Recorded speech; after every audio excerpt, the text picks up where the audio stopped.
Hi, everyone, and welcome to our weekly governance update from VLGA Connect. Each week, I'm joined by Stephen Cooper to talk about all the news that's fit to talk about from the world of governance. I don't know if there's anything going on, though, Stephen. Do we even need to do one this week? Oh, Chris, I'm glad we've sorted out the things that aren't fit to talk about, but no, good to talk. No, good as always. And we've had an interesting week with a terrific panel this week for the VLGA and LG Pro on the circular economy. And we have more in store in the next few weeks, just to give people something else to think about while this council election's going on in the background.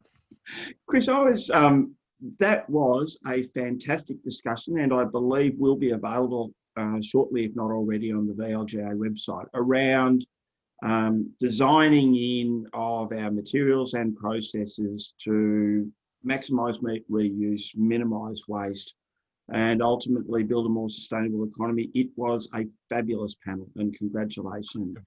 Let's talk about the next one before we touch base on what's happening in the election, because the next one I'm particularly excited about. But Chris, before we go to the next one, I just want to put in a little plug. One of the things I was really struck by in the attendance sheet of that circular economy discussion was the number of staff involved in procurement who were there. And a really important element of all our purchasing is not just to have a strategic intent, but to do it in a way that's lawful, legal, fair to all suppliers.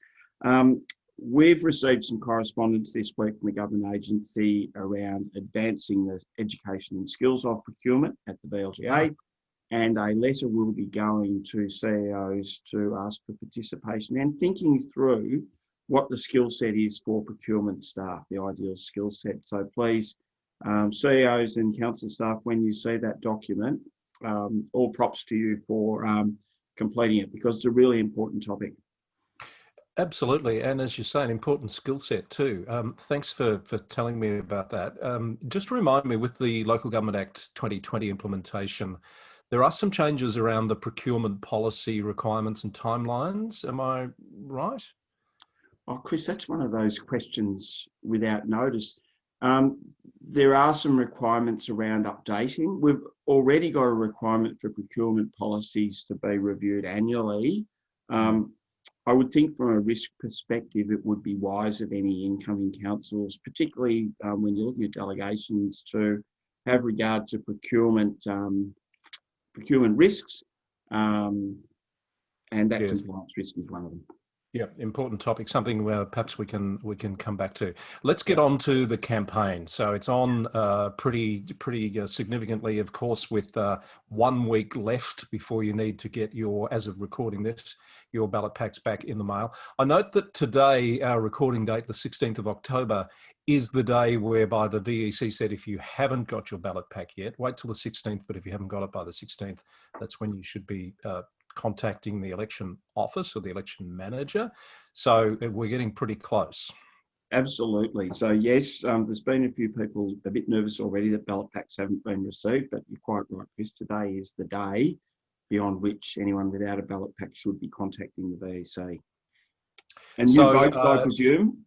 I was just going to ask you that very question, Stephen. I saw your ballot pack in your hand last week. Yes, as promised, I did it that day, popped it back in the mail, so it's long gone. And I'm sure most people have probably dealt with it pretty quickly. So it's a real trend, I think, all elections around the world at the moment, not looking at any large election in particular, where early voting really has become the thing. And I think the ACT election, I was hearing this morning, for example, they're expecting something like 70% of all votes to be cast as early votes. Well, I think early attendance voting in previous times at federal and state elections has been increasing. And I suspect you're right, Chris. There's two sorts of people in the world. There's those that get their ballot packs and deal with them straight away, and those who put them to one side and hopefully deal with them at the last minute.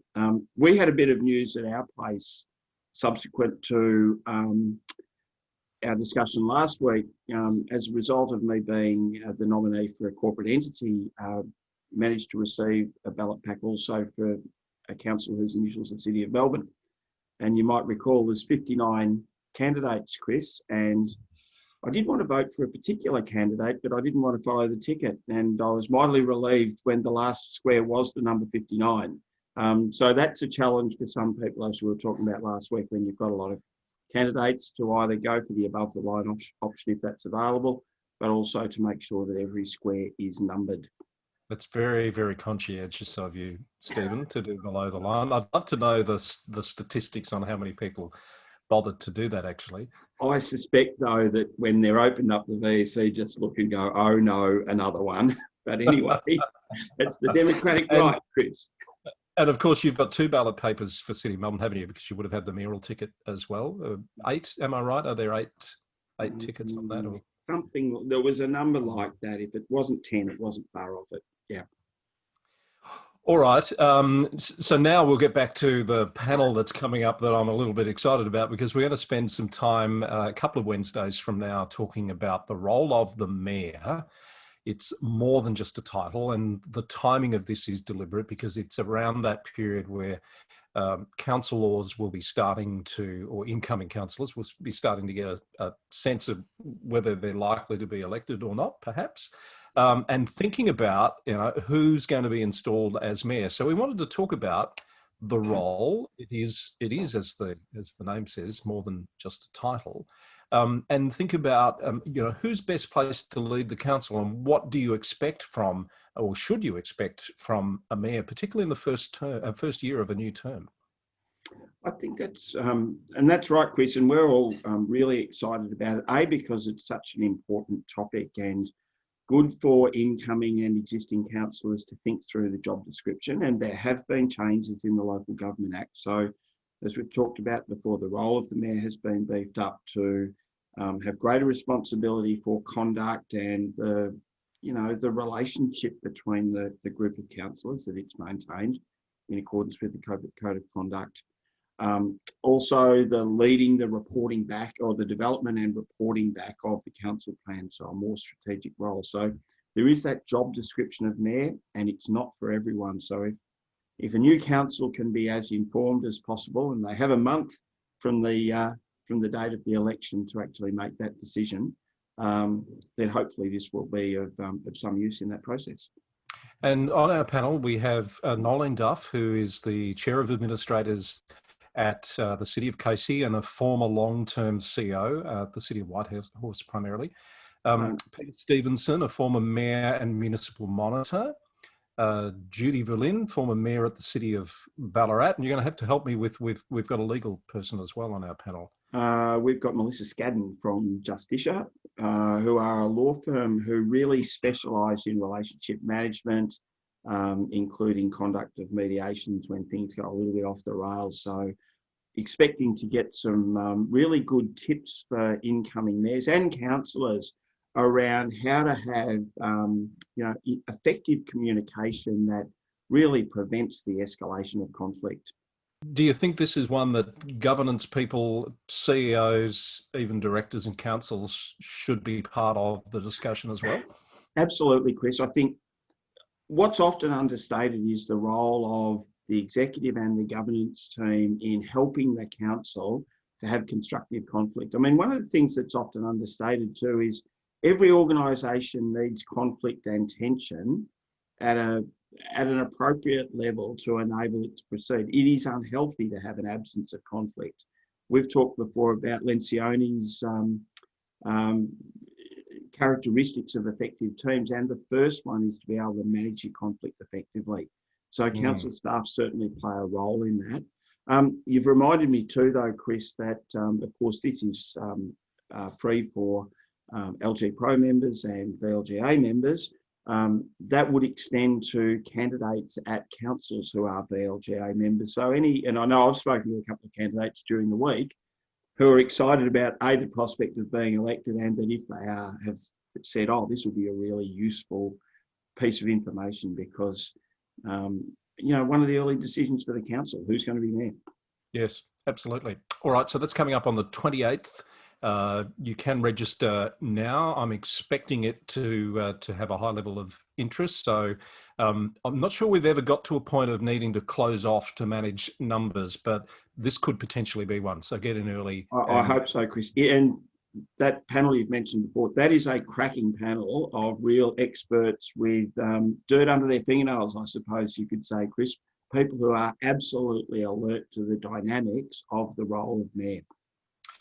Now, speaking of dirt under the fingernails, before I let you go, a bit of dirt around on social media for this campaign that we should just touch on very briefly. You've made some observations about the tone of, or some of the behaviour that's happening out there, which is disappointing to see. Yeah, and I know one of the Melbourne newspapers in particular has had an interest in this in the last few days of, the conduct, the fact that, of course, this is the first real Facebook election, if you like, Chris, and that's brought about certain behaviours and people thinking that, or labelling some of the behaviours as bullying.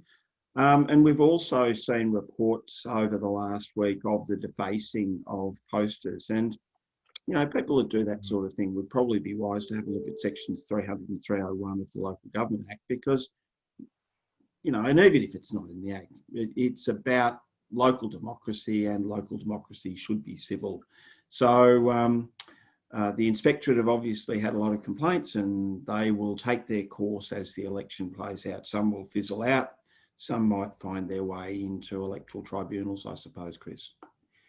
Indeed. All right. On that note, we might leave it there, Stephen. Thank you. Great to talk as always. Next week when we speak, I'm not sure if we're going to record on the AFL holiday. We might take some time out to do that, because I'm sure people will be still looking for your weekly insights. So have a good week. Well, Chris, neither of our teams are going to be troubling the AFL Grand Final, so there's no reason why we can't, I suppose. Thanks for the reminder. Yeah. Very true, though. Thank you, Stephen. We'll talk to you soon. Cheers, Chris. Stephen Cooper with us for the Governance Update, as always, on VLGA Connect.